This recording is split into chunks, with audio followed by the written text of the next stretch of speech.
can I just say one thing firstly? I love the name Eat Sleep Boxing Repeat.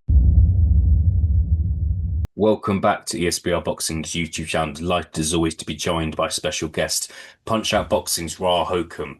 This is a preview for the big fight taking place this weekend. Julio Cesar Chavez Jr.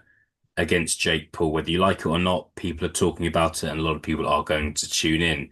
Ra, good to be joined by you. I know it's usually Elliot Grigg and Paul doing the previews, so we're mixing things up a bit this week and it's great to have you on. I'll just give the mic to you, Ra. Give us your thoughts on this fight, if it does something for you, thoughts on Jake Paul, and then we'll move on to a couple of other things. Give us your thoughts on this one, please. Well, starting with my thoughts on Jake Paul generally as a boxer, I'm not as negative about him as most people in the sort of boxing fraternity are. I think there's a lot of resentment aimed at him because of the sheer amount of money he's able to bring in, whilst essentially being a novice pro.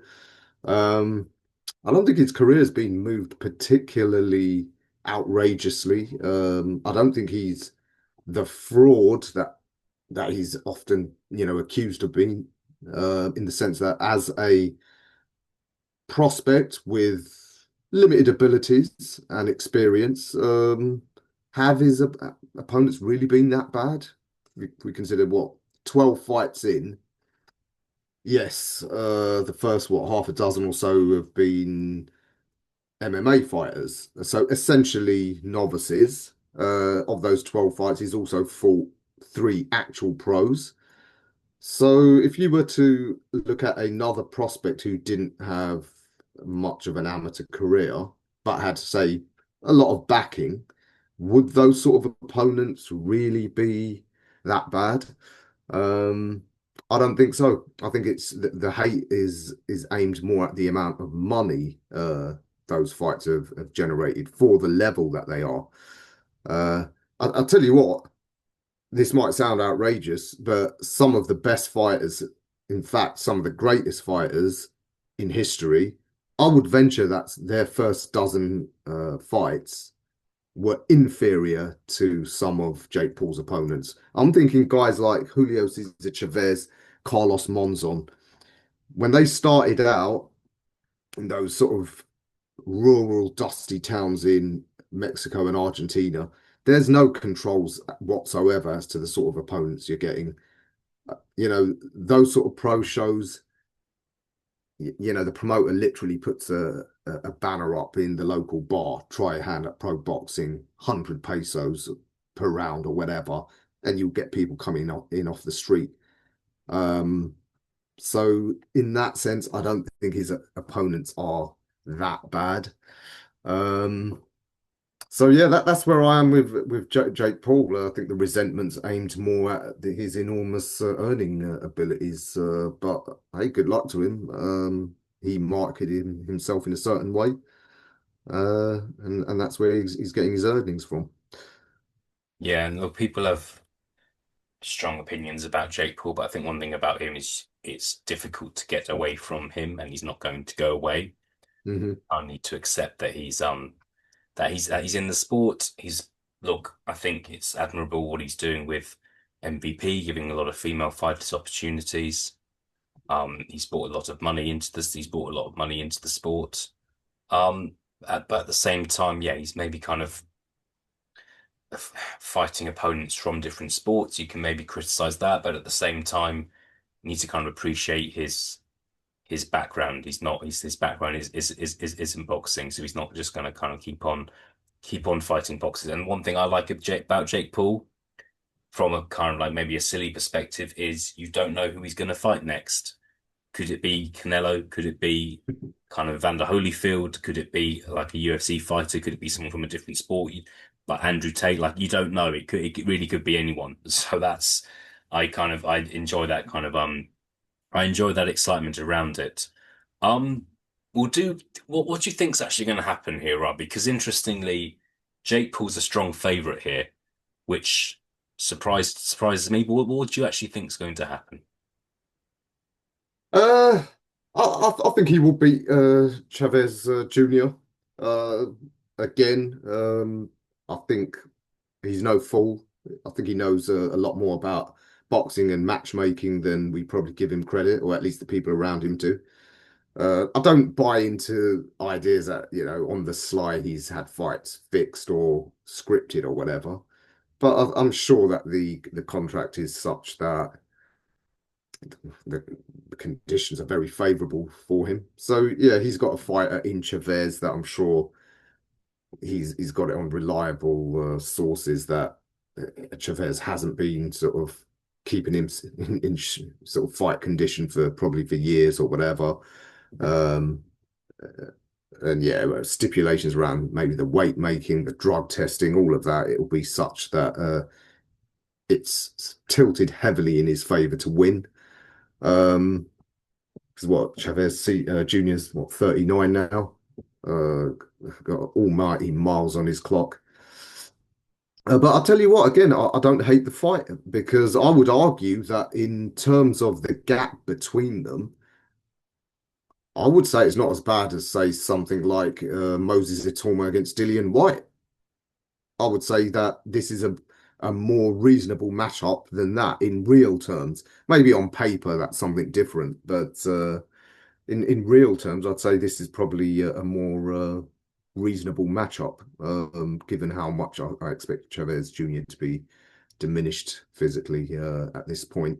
I don't think Jake Paul's got the know-how to knock him out the way he's done with these smaller MMA guys, but I think just with his youth and energy, he'll give Chavez enough of a working over to probably get pulled out by his corner. Yeah, no, we will see. We'll see what happens. We'll see what happens. There's fair amount at stake. Couple of questions from me, Rob, before we kind of round off. Um, when it comes to levels, where do you think Jake Paul's at? And when I say levels, I mean if he was a British fighter, if he came over to Britain, what Mhm. would what would he accomplish? Could he win a British title? Could he how could he go further than that? Some people say wouldn't even win an area title. I think just for reference as well, if the Mike Tyson fight, he was operating a heavyweight.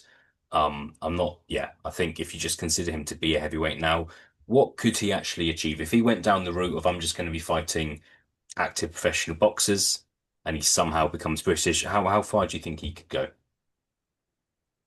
No, he wouldn't even win an area title.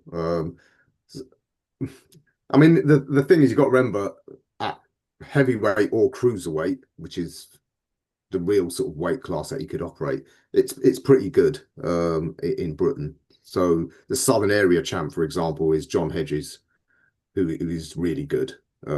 Most people in the industry say technically he's really good. And then you've got someone like Vidal Riley, who's the British champ. Most people in the industry say he's technically very good, and someone like Alois Junior is a lethal puncher. Um, no, he wouldn't even win an area title, but that doesn't mean he's dreadful. Mm, It just means that Britain is very strong at cruiserweight and heavyweight. yeah, that's fair. Uh, I mean, if you were to ask how well would he do in America, given how weak they are at those higher weight classes these days, I'm going to say something outrageous. I think before he's done, I think he's going to fight for a world title. Yeah, and I that's really think that yeah. because simply by dint of his enormous financial pull, we've seen like some of the governing bodies, say the WBA, for example, have got Pulev as the regular champ. Um, we've seen that some governing bodies they can have their arms twisted by a fighter who's got enough financial pull. I think he'll keep making matches like the one he's making against Chavez.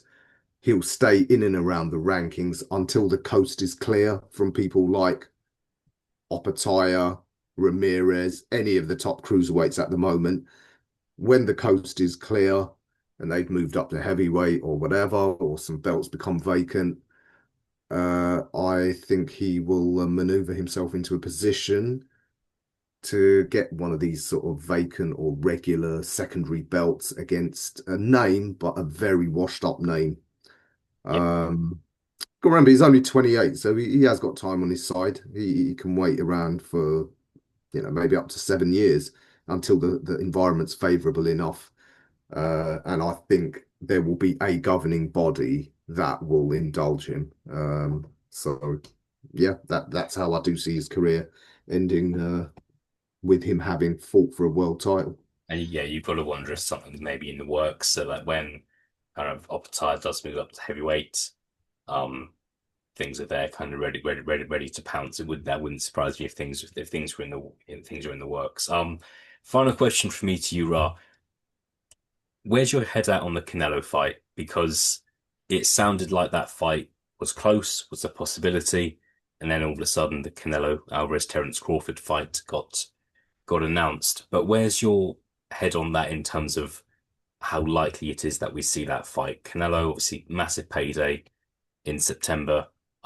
We don't know what his plans are for afterwards, but the Jake Paul fight would be a massive payday as well. Can you see that fight happening, or do you think Canelo would just say, "I'm not doing that. I'm not kind of going down to that sort of level," or do you think he would like the idea of it? They're both now on the same platform, Netflix. This game, Money Talks. I mean, it would generate an insane amount of money, wouldn't it? I'm inclined to think I'm leaning towards it will happen. Maybe farewell fight for Canelo. I think a lot will depend how the Bud Crawford fight goes. I think Bud Crawford wins that. That's another show I'm sure we'll do closer to the night. Um, but I really do think Canelo these last couple of years looks like he's lost his edge and he's in it for easy money. And a Jake Paul fight would certainly meet that criteria, wouldn't it? Yeah, we'll see what happens. Look, the fun never stops with Jake Paul. We'll have to see what happens this Saturday night. Jake Paul, Julio, Cesar Chavez Jr. Ra, good to have you on as always. Thank you for your time, and I'll speak to you again soon.